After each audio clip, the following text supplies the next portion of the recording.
Because it has been far too long since we have had an episode from the one Jeff Shafer, who is the director at the Hale Institute at New St. Andrews College.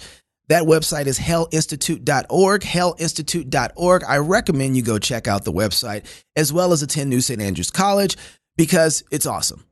The end. So recently, I've just discovered the 3 different types of smokers. You have the cigarette smoker who has got to get his quick hit. Come on, got to get it, because he's got to go back to work. So go outside, smoke, 3 minutes, you're done. All right, back inside. And it's cold, go smoke. The fast guy who needs his quick hit. And then you have cigar smokers. This is usually a boss move. It's the guy that's like the godfather. Yo, come over here, let me talk to you for a second, Tony. Never disrespect the family. That guy. And it's usually a boss move. And there's nothing wrong. There's a conversation. It takes a little more time to smoke. And there's a larger conversation going on. It's great. Has its place. But then there's the pipe smoker. And as soon as I say pipe smoker, what's the first thing that pops in your mind? Yes, I know. Gandalf. Gandalf, or an old man with a lot of wisdom who is going to instruct you and give you kind of the game of life, right? Or he's going to think through the strategies. This episode with Jeff Shafer at War with Words is like a good, wise wizard smoking his pipe, giving you understanding and calling the plays of the game so you can see how to engage. So here's what I want you to do. I don't want you to digest this like you're just, in the middle of something like a cigarette smoker. No. I want you to find a place where you can reserve 30 minutes. You will not regret it. I promise you that after this episode, you're going to reserve 3 or 4 times to have this 30-minute conversation from Jeff play over and over again because there's so much content in this. So find your spot for the next 30 minutes to really inhale some good pipe smoke. So without any further ado, and I have lots of ado, Jeff Shafer at War with Words. Among the prominent curiosities of our teetering social order is that our leading institutions have descended to such moral and spiritual vacancy and have so proficiently blinded themselves to the profundities of human nature that they now, in catechetical form, declare that a man who says he is a woman is a woman. Now, of course, by that, they vaporize both of those categories, as well as renounce the entirety of human civilization through all time, whose structures depend on and defer to the momentous male-female binary and its adjacencies. And of the innumerable episodes on display at the moment that we might consider for a discussion on this point, we'll start looking at some matters related to the case of the male NCAA swimmer Will Thomas, who is taken to calling himself Leah Thomas and who has declared himself to be a woman. Again, such is the blankness of our universities and of the regulatory mega-institution that is the NCAA, that they have together prostrated themselves before Mr. Thomas's announcement of his femaleness. Then they have put paid to their deviance by facilitating his invasion of female swimming competitions. They likewise have held the door open for him, so to speak, into the women's locker room. And because there's apparently no one in authority in the relevant sponsoring institutions having the sand either to say or do anything about these effronteries, that task has been taken up by one of the victims, female swimmer Riley Gaines, a former member of the team at the University of Kentucky, who had to share competitions, the awards stand, and the locker room with Mr. Thomas. Miss Gaines, unlike the institutional bureaucrats, has the mind and spine as well as love of neighbor to say the obvious, namely, that a man is not a woman, and specifically that Mr. Thomas is not a woman, and that he should not be competing against women and trespassing and disrobing in their changing rooms. And for this form of charitable refusal to bear false witness, Riley Gaines has been repaid with threats and violence, and among other things, was once held captive for several hours by a howling mob. But so far, so customary. All of this is just another day on the circus stage of the fancy institutions of contemporary America, where signs of advanced rot congregate and abound. And though we're all accustomed to this, there are persons on the other side of the fault line who don't like this so well, and some of them are even U.S. senators, like the admirable and articulate Senator Josh Hawley. A few weeks ago, Senator Hawley questioned Riley Gaines in a public Senate hearing about her experience being mistreated by the NCAA and others. And it was when watching this good work by the senator that he then startled me, specifically when he rather inelegantly, though deliberately, decided to nullify in principle his own stated concerns as well as the ordeal and the advocacy of Riley Gaines. He surrendered the very thing that contains and holds in place the truth. Words. He gave in on pronouns, and he did this, of all times, while speaking to Riley Gaines. Let me give you a chance to respond to something that Leah Thomas said recently, publicly. She said this publicly. No, he did. In another positive development that was unwittingly, it seems, stained by some fraught vocabulary, the Sixth Circuit Court of Appeals last week issued a most welcome and well-argued ruling that permitted the state of Tennessee to continue to enforce its recent law that forbids medical abuse of minors by means of puberty blockers and cross-sex hormones. A lower court in that case had earlier issued an injunction ordering the Tennessee Attorney General not to enforce the state law. The Sixth Circuit Court of Appeals, with majority opinion by Chief Judge Sutton, put a stay on that lower court order. And I bring attention to this case for the reason that in Judge Sutton's otherwise admirable opinion, he strangely included certain terms that gender ideologists made up precisely to avoid and disqualify from personal identity the realities of human physicality. Judge Sutton determined to write of boys and girls not in terms of their bodies, but instead in their being cisgendered. Some months back, Lionel Shriver observed that trans advocates' creation and use of cisgender is a premier example of winning an argument without the bother of actually having one. The insensible idea behind this newly minted name is to classify every one of us in terms of the deviance of gender ideology by locating our identity not in the objectivity of bodies, but in our mental states. Therefore, some of us, the so-called cisgendered, passively submit to the morphological features of our bodies and, as a result of that invisible mental determination, become and are male or female, at least as long as we maintain that particular mental state, while others, the braver and freer, I suppose, make a mental commitment to an identity not meekly subservient to the irrelevant features of the identity-meaningless body. Those are the trans. In both cases, whether one is so-called transgender or cisgender, identity is an emergence from the subjectivity of mind, not of objective and given physicality. And regrettably, Judge Sutton succumbed to the use of this now trendy term, in his opinion, for the court. He also employed the nouveau trans phrase, gender affirming, when describing the drugs and surgeries that Tennessee forbade to be applied to these minors.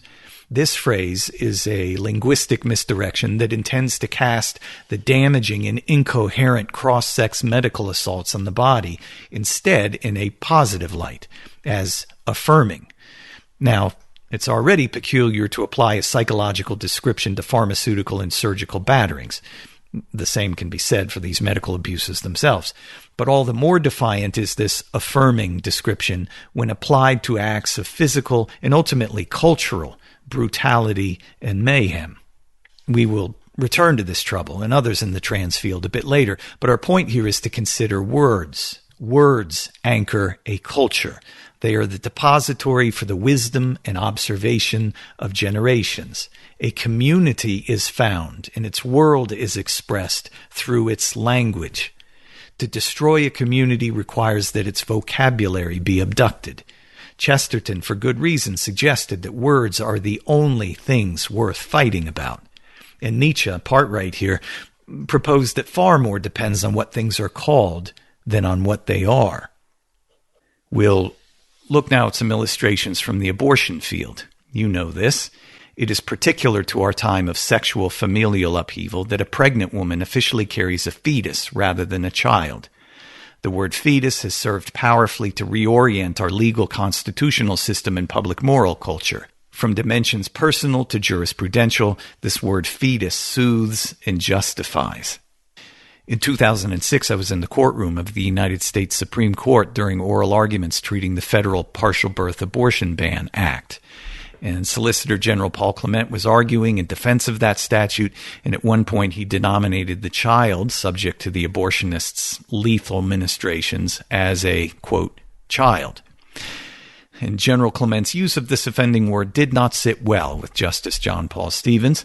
To permit entrance of the word child into the discussion suggests that the half-birthed entity is a vulnerable human person, thus meriting our solicitude and the protective affection of the law, an idea to which Justice Stevens was emphatically opposed, prompting him to intervene and put forth that the right word is fetus, not child. More on that in a moment, but first, a quick explanation of the subject matter of the congressional statute that the court was evaluating that day. In that law, Congress had criminalized what's called partial birth abortion, which is, as it sounds, the abortion of a partially delivered infant. The crime is carried out in the following way. The child being half delivered, feet first, face down, but head not yet delivered. The abortionist jams scissors into the back of the neck under the base of the skull, then opens them up to enlarge the hole into the interior of the cranium, and then inserts through that gape a suction tube used to vacuum out the victim's brain, thereby permitting the collapsing of the now emptied skull, making easier the full delivery or extraction of this human-shaped thing that Justice Stevens insists be called a fetus. I mean, after all, imagine if this savagery were applied not to a fetus, but to a child. In such case, it would be the kind of horror that government not only may, but must forbid and penalize. Therefore, did Justice Stevens feel compelled to halt the Solicitor General of the United States in mid-sentence and correct his word choice. Here's the audio from that portion of the argument. The issue is very important because it's the issue as to whether it's going to be performed in utero or when the child is more than halfway outside of the womb. And that, of course, corresponds. The fetus is more than halfway out. I'm sorry? Whether the fetus is more than halfway out. And some of these fetuses, I understand, in the procedure, are only 4 or 5 inches long. They're very different from fully formed babies. Then Justice Scalia threw a well-deserved elbow at Justice Stevens. When it's halfway out, I guess you could call it either a child or a fetus. It's sort of half and half, isn't it? Nicely put. General Clement replied, I think you could use either terminology, Justice Scalia. My point is, nothing turns on the terminology. Well, that is, strictly speaking, true for purposes of the statutory interpretation point he was making. But, as he surely also knew, and as Justice Scalia certainly did, the game that Justice Stevens was playing was for higher stakes than interpreting a statute. He was going after human nature and defending the abortion empire. And in that endeavor, the corruption of words is essential. And it's enacted like this. An abortionist doesn't kill a child, he eliminates a fetus. And behind the shroud of this consoling distinction has been carried out the slaughter of tens of millions. And this contestation over the benchmark vocabulary is customary in this field, in the written judicial opinions, that is. A few years ago, there was a footnote nested back and forth between Justice Thomas and Justice Ginsburg in their respective written opinions associated with the court's per curiam ruling in the case of Box versus Planned Parenthood of Indiana and Kentucky.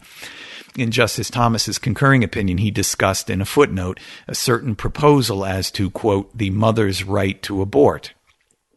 Justice Ginsburg, in a footnote in her written opinion, corrected him.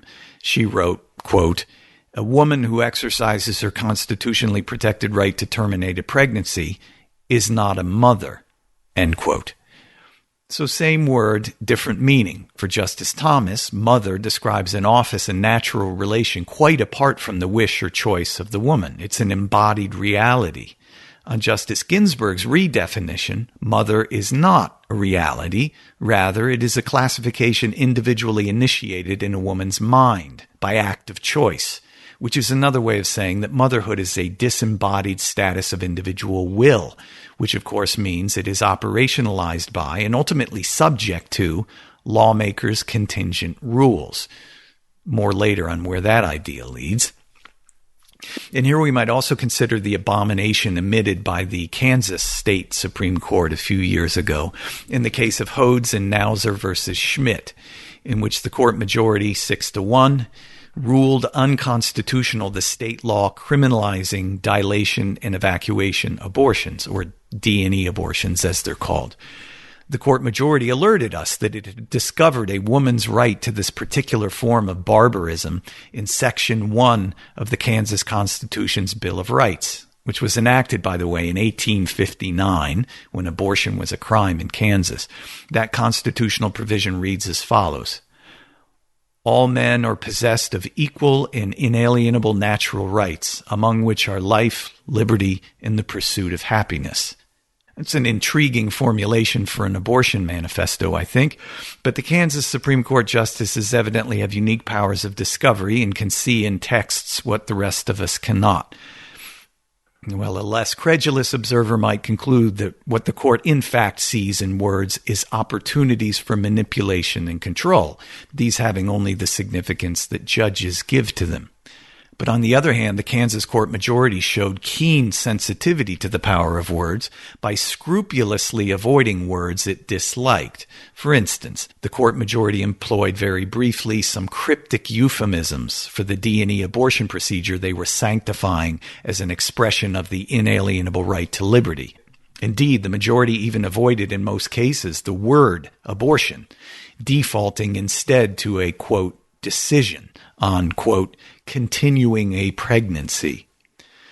The dissenting justice described this evasion by the court majority as, paraphrasing Orwell, naming things without calling up mental pictures of them. In contrast, the legislature that had passed the law forbidding D&E abortions and the dissenting justice arguing for the propriety of the law's prohibition each recited the graphic details of the abortionist's dismembering of the child in a D&E. Indeed, the dissenting justice castigated the majority for its imagined world, one in which, he said, the Liberty Bell rings every time a baby in utero loses her arm.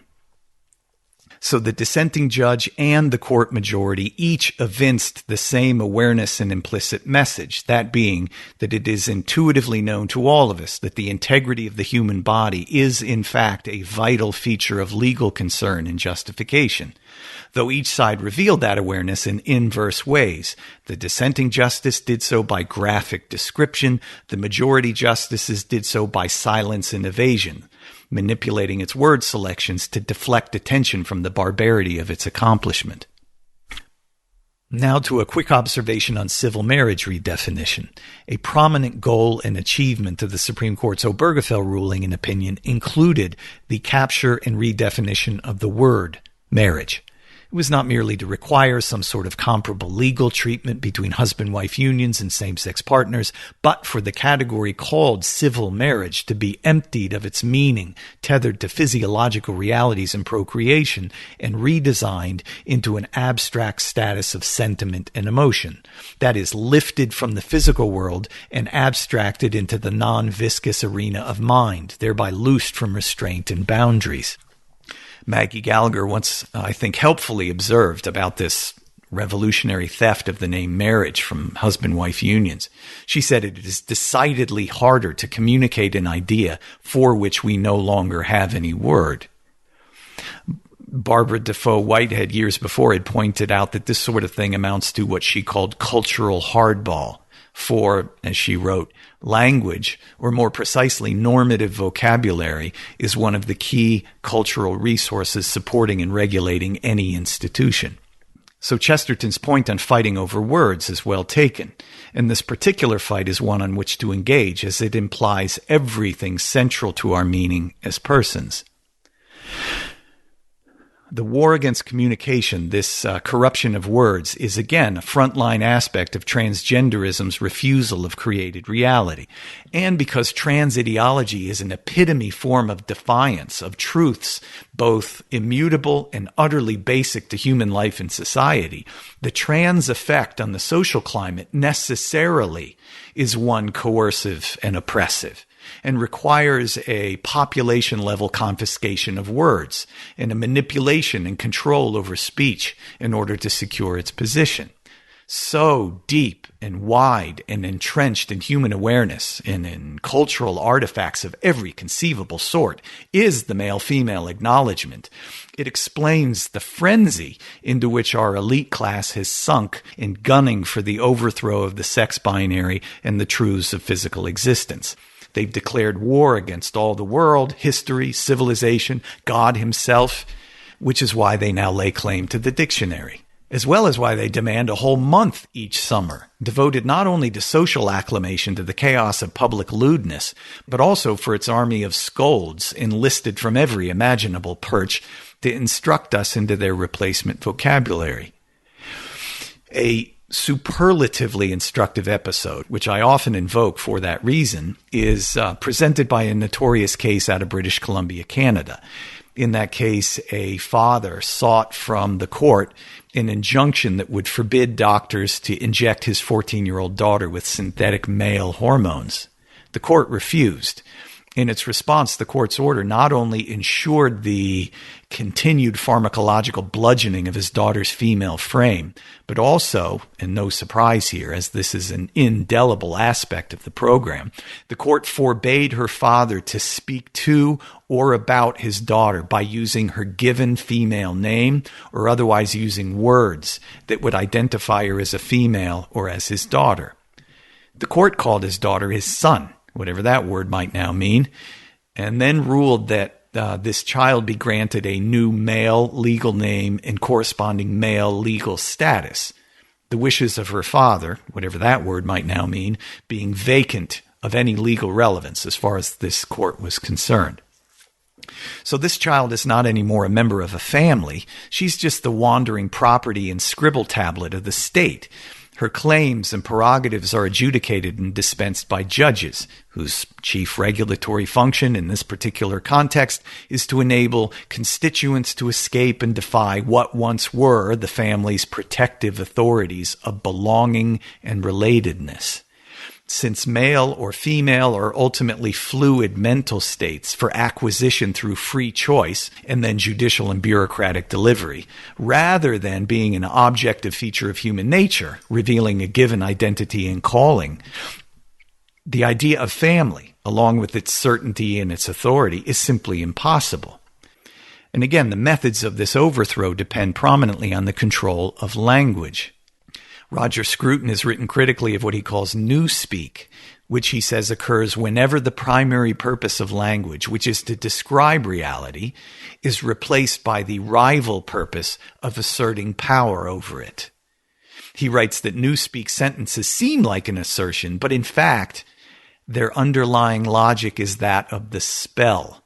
They conjure the triumph of words over things, he writes, and carefully avoid any encounter with reality or any exposure to the logic of rational argument. Well, let's consider another aspect of this inversion effort. The new vocabulary mandate is not merely depraved, it is, being counterintuitive, something of a challenge to catch on to in the first place. And as to this difficulty, we'll consider an illustration, once again, from one of our Supreme Court justices. But before that, a word on the case in which all of this arose. This is the Harris Funeral Homes case. It was consolidated with two others and argued at the United States Supreme Court in late 2019 and then ruled on by the court in June of 2020. This case presented the question of whether the federal law contained in Title VII that forbids employers to discriminate against employees because of sex also forbids their employment discrimination because of employees' transsexual or transgender comportment. Now, courts for 50 years had been answering that question with a decisive no. But in view of the way the winds have been blowing in the last number of years, that previously settled interpretation of the law became unsettled and thus ended up in front of the Supreme Court for resolution. And in the Harris case, the funeral home owner terminated the years-long serving funeral home director, Anthony Stevens, after he had announced that he would be coming to work dressed as a woman and otherwise presenting with a female persona and using the name Amy. Understandably, the owner determined that this sort of display would not comfortably fold into the distraction-sensitive environment of a funeral home that serves families during their time of grief. Well, after being released from employment, Anthony, now Amy Stevens, brought a Title VII lawsuit against his former employer, and the question was queued up as to whether the owners terminating him for his announcement that he would be publicly defying the reality of sex itself could be classified as an act by the owner of sex discrimination, as forbidden by federal law. As mentioned, the case climbed the appellate ladder to the Supreme Court.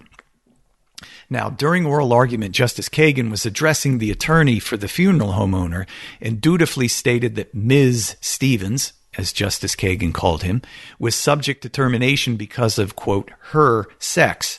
And here what Justice Kagan meant when saying her sex was Mr. Stevens' male sex. And that's where things get tricky. But before getting into that, let's first listen to Justice Kagan's statement to the funeral home owner's attorney about how she understands the way Title VII should apply to this case. It's as simple as looking at the language of the statute, applying it to a particular individual, which Title VII insists that you do, and coming up with the obvious answer. The idea that Justice Kagan next wants to put forth to the attorney is as follows. If Stevens had not been a man, but instead a woman, he would not have been fired for announcing his plan to come to work in a dress, presenting as if a female. Thus, Justice Kagan proposes, Stevens' firing was discrimination on the basis of sex. Now, the challenge for Justice Kagan is that her point depends on Stevens being a person of the male sex. But for Justice Kagan to say that, or allude clearly to Stevens' maleness, would be to violate a cardinal rule that is operable in the world today, and particularly so in the elevated and fashionable social strata in which Supreme Court justices are located. It is verboten to identify a person as a man once that man has identified himself as a woman. In such circumstance, the new language mandate is not just that we describe that man's present persona as female, but also that we erase his past life and recast it also as female. In this case, that would be required notwithstanding his over 5 decades of obvious maleness in his observable characteristics and his relations as husband, friend, employee, and so on. So how can Justice Kagan pull this off? How does she get the idea across that Stevens was fired only because he is a man and wouldn't have been fired if he were a woman, without Justice Kagan saying that Stevens is a man and not a woman? Well, let's see. And coming up with the obvious answer. Yes, if she... the vocabulary problem has now occurred to her. Had not been a That was a close one. She for a moment considered referring to the physical reality of Stevens' body. As you heard, the word biological started to leave Justice Kagan's lips, but she yanked it back in before the remainder of the syllables could escape, as she recalled just in time that physical reality itself is precisely the matter that must remain unnamed. So what other options remain to make her point? Had not been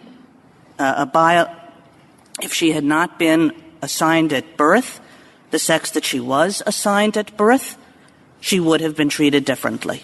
Well, thanks be to the glossary innovators for ginning up the absurd assigned at birth neologism to save the day. But in all events, mastering the new idiom is no easy task. Consider the episode here. This is the exceedingly intelligent, talented, and eloquent Justice Kagan, U.S. Supreme Court Justice, former Dean of the Harvard Law School, former Solicitor General of the United States during the Obama administration. If she be so reduced, what hope is there for the rest of us of more modest intellectual endowment? Now, as to this sex assigned at birth proposal, there is a special absurdity here in Justice Kagan reciting what she and everyone else in the courtroom knew to be false. That is that in a delivery room many decades ago, some doctor or nurse or midwife's vocalized a written sex classification of Stevens when he was an uncomprehending newborn infant was the decisive consideration in his boss firing him 50-some years later. Justice Kagan, like everyone else in the courtroom that day, didn't believe this for a moment. But she, like everyone else, knew that her resort to that fantastical utterance does two important things. One, it serves as a kind of performative obeisance to the mandates of trans language capture, thereby showing that she both represents and is working to advance progress and enlightenment. And two, this phrase serves as a proxy for the idea that Justice Kagan indeed wants to communicate, but cannot actually bring herself to say, because of the fierce and swift comeuppance she would suffer for doing so. That is, that Stevens was fired because he is a man, who announced he'd be dressing and presenting as a woman. And Justice Kagan Kagan's real-time struggle that we heard highlights for us a couple additional matters of significance. One is that the nature of the trans program is such that its public survival requires this obnoxious disqualification of our perceptions and deference to the obvious, with a corresponding overhaul of our common language, severing its connection to our awareness of irrepressible truths of human nature. Secondly, and mournfully, is the display of a startling compliance, even in high places, and even when it reduces its otherwise brilliant and articulate participant to awkward lurching and manifest equivocation. Well, in June of 2020, as I said, the Supreme Court issued its decision in this case and the two others that had been consolidated with it under the caption of Bostock versus Clayton County. The majority opinion was written by Justice Gorsuch, and its basic justification was the one raised by Justice Kagan, as I've described. Now it's for another day for me to give attention to the multiple outrages delivered in that ruling, but for the moment I'll simply mention that Justice Gorsuch, another jurist of immense talent and impressive intellect, nevertheless descended to gratuitously rewrite the history of Mr. Stevens' life as if he was, and always had been, a woman. Thus, Justice Gorsuch described him as her, she, and Ms., noting that she, through the years working at the funeral home, had, quote, presented as male. Now, the effect of this description being to imply this inversion, that any maleness associated with Stevens through time was the act. It is femaleness that was the reality. So again, our point is just that the mangling of language is a necessity. Words must be victimized if the cultural reordering is ultimately to be successful. And once the old words and definitions are gone, the upheavalist deed is done in principle. Thereafter, it's just a matter of wearing down the social traditions that no longer have the words by which we can defend and sustain them. The essence of the transgender ideology revolt is a human fade into meaninglessness. Its medical and linguistic crimes are enactments of the ideal non-physical nothingness into which it consigns us all by definition. Just as giving up on the word child or marriage, so also to capitulate on pronouns is not an act of charity or politeness.